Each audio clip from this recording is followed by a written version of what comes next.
Tragična novica v primeru dveh pogrešanih študentov Univerze Južne Floride. Danes lahko z gotovostjo stopim pred vas in vam povem, da smo našli Nahido Bristi. Stopili smo v stik z njeno družino. Zdaj nam šerif omogoča vpogled v preiskavo in grozljive podrobnosti, ki so jih doslej odkrili. Danes zjutraj bom delil informacije, ki jih moram pospremiti, z močnim opozorilom. Podrobnosti te preiskave so grozljive, dejanja osumljenca pa so naravnost zlobna. In kaj se zgodi naslednje, ko ena od sostanovalk žrtve sedi v zaporniški celici, obtožena umora? Sem Angela Levy in to je Crime Fix.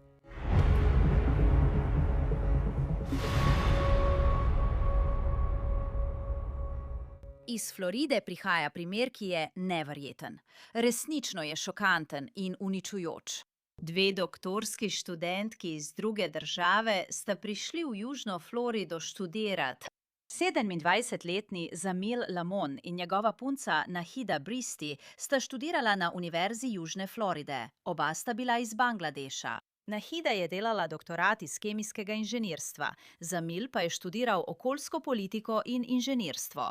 Žal zdaj vemo, da sta bila tako Zamil kot Nahida žrtvi umora, oseba, ki sta ji zaupala, pa je obtožena njunega umora. Njegovo ime je Hišam Abu Garbija. Bil je nekdanji študent USF in Zamilov sostanovalec, prav tako pa je bil zadnja oseba, za katero je znano, da je bila z Zamilom in Nahido, preden sta izginila. Zdaj izvemo nove podrobnosti od šerifa okrožja Hillsborough, ki se je v petek obrnil na javnost, vključno s tem, kako so našli telo Nahide Bristi. In katera vprašanja še vedno ostajajo, medtem ko skupnost poskuša doumeti to neverjetno tragedijo. Kmalu bomo podrobneje predstavili te podrobnosti, a najprej vam bomo dali nekaj ozadja o tem, kako se je vse skupaj začelo. Primer se je začel 17. aprila, ko je policijska uprava Univerze Južne Floride prejela obvestilo, da je 27-letna Nahida Bristi pogrešana. Njeno izginotje je bilo opisano kot zelo nenavadno, saj je bila znana kot zelo odgovorna oseba, ki nikoli ni zamudila pomembnih dogodkov. Naslednji dan, 18. aprila, je prijatelj 27-letnega Zamila Lamona stopil v stik s policijo, ker se ni odzival na telefonske klice, kar je bilo prav tako nenavadno za osebo, ki je bila znana kot zelo odgovorna. Preiskovalci so kasneje izvedeli, da sta se oba študenta, ki sta bila, kot sem omenila, iz Bangladeša, poznala, kar je spodbudilo skupna prizadevanja za njuno iskanje. Tukaj je, kar je povedal šerif okrožja Hillsborough, Chad Chronister, o tem, kaj se je zgodilo na to. Naši detektivi menijo, da bi morala biti prva postaja nazaj pri prebivališču naše druge žrtve. Zato gremo do Zamilovega prebivališča, kjer živi z dvema sostanovalcema. Eden od sostanovalcev se še naprej izmika. Zgodbe so neskladne, skoraj do te mere, da bo govoril o čemerkoli, rad govori o sebi. In to se nadaljuje skozi celotno preiskavo, razen kadar želimo govoriti o eni od naših dveh žrtev. Takrat takoj postane izmuzljiv in zavajajoč. Za drugega sostanovalca zelo hitro izvemo, da ni bil vpleten in postane izjemno sodelujoč.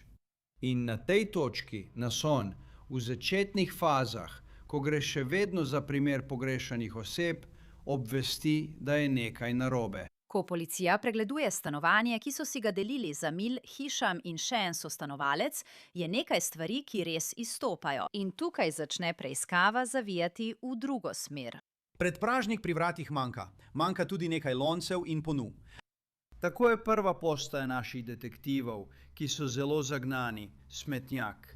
Izvedo, da stiskalnica za smeti v kompleksu v teh nekaj dneh še ni bila izpraznjena. Tukaj dobimo prvi preboj v našem primeru. Odpravimo se tja in brskamo po smetnjaku. Ti detektivi se povzpnejo v smetnjak in izpraznijo vso njegovo vsebino. In najdejo Zamilova očala, njegovo študentsko izkaznico, denarnico in njegova oblačila, ki so bila takrat močno prepojena s krvjo. Tukaj dobimo naš prvi preboj. Tukaj, v tem trenutku, primer pogrešane osebe postane ogrožen primer pogrešane osebe. Med začetnim iskanjem so krožile teorije, da sta bila Zamil in Nahida poročena in sta skupaj pobegnila. Ko pa so detektivi našli Zamilove stvari, so ugotovili, da so bile te teorije daleč od resnice in preiskovalci so bili zdaj v ključni, kritični bitki s časom, da bi našli par. Takrat verjamemo, da je bil naš zdajšnji osumljenec zgolj oseba, ki nas je zanimala. Potrebovali smo več informacij. Tako imamo dovolj dokazov, da pridobimo odredbo za hišno preiskavo. Vrnemo se na prebivališče in izvršimo odredbo za hišno preiskavo. In nalogi za preiskavo za stanovalce, za sostanovalce, za oba telefona sostanovalcev, za njih osebno in za njihove avtomobile. Vstopijo v prebivališče in imamo nekaj neverjetne tehnologije. Ena izmed njih je Blue Star, ki zazna prisotnost krvi. In ko uporabijo Blue Star, lahko vidijo, da je v kuhinji velika luža krvi. Vidijo, da se kri nadaljuje po hodniku in vodi v spalnico našega osumljenca. Tehnologija je tako natančna in dovršena, da lahko vidimo obris človeškega telesa na tleh, poleg postelje našega osumljenca, kjer je bil zvit v položaju zarodka. Zdaj pa policija začne podrobneje preiskovati Zamilovega sostanovalca, Hišama Abu Garabijo, ki je bil po besedah šerifa že od začetka izmuzljiv in zavajajoč. In zdaj je krvava sled od kuhinje do njegove spalnice. Kar še najdejo, je šokantno. Naj to pregledamo njegov telefon. Celotna zgodovina je bila izbrisana. Ni sporočil, ni e-pošte, ni GPS podatkov. Njegova zgodovina iskanja je popolnoma izbrisana. Tako nam je vzelo nekaj časa, ker smo morali opraviti forenzično poglobljeno analizo telefona. In to, kar smo odkrili s forenzično poglobljeno analizo, je bilo veliko zaskrbljujočih iskanj. Iskal je, ali lahko nož prebode lobanjo. A lahko sosed sliši strel? Ali lahko truplo daš v vrečo za smeti in ga vržeš v zabojnik? Medtem ko izvaja ta iskanja, vidimo in odkrijemo tudi, da kupuje velike trpežne črne vreče za smeti, robčke lisol, lepilni trak, tekočino za vžiganje in vžigalnik. Medtem ko naroča nekatere stvari prek Amazona, nekatere pridejo prek DoorDash. Želel sem, da vsi v sobi razmislijo o tem. Ta iskanja so bila opravljena nekaj dni, preden sta naši dve žrtvi izginili. To je bilo preračunano. To je tisto, zaradi česar je bilo to tako vnaprej načrtovano. Digitalna sled naj bi kazala na vnaprej načrtovan napad na ta dva študenta, vendar se dokazi, po navedbah policije, ne ustavijo pri spletni aktivnosti. Naj to ga pogledamo. Ima raztrganino na levem mezincu, na zadnji strani levega tricepsa pa globoko raztrganino, ki bi jo morali pravilno zašiti. Moral bi iti in si dati zašiti rano. Ni znal pojasniti, kje jih je dobil, za katere menimo, da so obrambne rane. Takrat se obrnemo k avtu. V prtljažniku je zelo malo krvi. Na tleh na sovoznikovi strani njegovega vozila smo ponovno uporabili tehnologijo Blue Star in tam vidimo veliko količino krvi. Kasneje ugotovimo, da je to Nahidina kri. To se potrdi kot njena kri. GPS v avtu je bil popolnoma izbrisan. Policija zdaj pravi, da imajo krvne dokaze, ki pripadajo tako Zamilu kot Nahidi. Naslednje vprašanje je torej, kje sta in kakšne so možnosti, da sta sploh še živa. Medtem ko smo izvajali to forenzično preiskavo njegovega telefona, da bi ugotovili, kje je bil v preteklih dneh, smo ugotovili, da je potoval v Clearwater na območje Sun Key. To smo potrdili s pregledom posnetka videonadzora iz bližnje gasilske postaje, ki ga prikazuje, kako izstopi iz avtomobila. Nahaja se na območju Sun Key v Clearwaterju. Tam preživi le kratek čas. Ko pregledujemo koordinate zemljepisne dolžine in širine, vidimo, da gre na most Howard Franklin in tam za kratek čas obstane. Tako smo se na tej točki odločili, da sprožimo obsežno akcijo z veliko osebja in začnemo temeljito iskanje. Kljub temu, da je policija trdila, da je bil GPS v osumljenčevem avtu popolnoma izbrisan, so podatki o sledenju njegovega telefona preiskovalce usmerili na most Howard Franklin v Tampi, približno 27 km od kampusa Univerze Južne Floride. In tam naredijo svoje prvo grozljivo odkritje. Ko so nekateri naši detektivi proučevali zemljepisno širino in dolžino krajev, kjer je bil, so se peljali proti severu po mostu Howard Franklin na strani Pinela. In vidijo velik črn smetarski vrečo, ki sama stoji ob robu ceste. Ustavijo se. Približajo se in že med hojo začutijo tisti edinstven vonj človeških ostankov v fazi razkroja. Pristopijo, fizično otipajo zunanjost in ugotovijo, da so tam človeški ostanki. Ustavijo, kar počnejo, saj vedo, da bi to lahko bili dokazi. Smo v okrožju Pinellas in zato pokličajo šerifov urad okrožja Pinellas. Takoj se odzove skupaj z uradom mrliškega oglednika okrožja Pinellas, ki prevzame to vrečo in se vrne nazaj. Medtem smo izvedeli, da je to naša žrtev, Zamil. To lahko ugotovimo, ker je v zgodnjih fazah razkrajanja. Tako smo vedeli, da je to on, preko prstnih odtisov, ki jih je pridobil Ministrstvo za domovinsko varnost, ko je vstopil v državo. Ko rečem, da je bilo grozljivo, bil je večkrat zaboden, kar je na koncu povzročilo njegovo smrt. Bil je zvezan spredaj pri rokah in gležnjih. Njegove noge so bile skoraj popolnoma odrezane v predelu zadnjice, tako da so ga lahko upognili skupaj in ga lažje dali v vrečo za smeti. Pustili so ga ob strani ceste. Kolikor je bil ta umor grozljiv, so ga dobesedno pustili ob avtocesti kot kos smeti. Truplo Zamila Lamona so odkrili 24. aprila, 6 dni potem, ko so ga prijavili kot pogrešanega. Ne pozabite, osumljenec v tem trenutku še ni v priporu, vendar policija prejme zaskrbljujoč namig, ki jih spodbudi, da se odpravijo na dom osumljenčeve družine. Prejeli smo telefonski klic od družine našega osumljenca, da jih je prejšnjo noč pretepel in nad njimi izvajal nasilje v družini. Obnašal se je nenavadno. Prišel je izpod tuša, ovit samobrisačo. Približa se svoji sestri in se začne skoraj kot pri simulaciji spolnega odnosa drgniti ob svojo sestro, na neki točki pa poskuša svojo sestro tudi poljubiti. Njegova sestra ima težave, ko ga poskuša odrijeti stran in ne more prosto zapustiti tega soočenja, ker jo on zlahka premaga. Obenem pretepa tudi družino. Zato poskušamo vzpostaviti stik z njim. Vemo, da je v hiši, družina nam pove in imamo ga pod stalnim nadzorom. Vemo, da je tam. Noče se oglasiti na telefon, noče priti ven. Odločitev sprejmemo glede na to, kako nasilen je lahko ta posameznik. Hkrati izvemo, da je nekaj dni prej kupil strelno orožje v zastavljalnici. Kasneje smo ugotovili, da tega orožja nikoli ni prevzel, vendar tega nismo vedeli. Te informacije takrat nismo imeli. Spet, situacija je bila zelo dinamična, zelo spremenljiva. Zato aktiviramo našo enoto SWAT in pogajalce, da bi poskušali doseči mirno rešitev.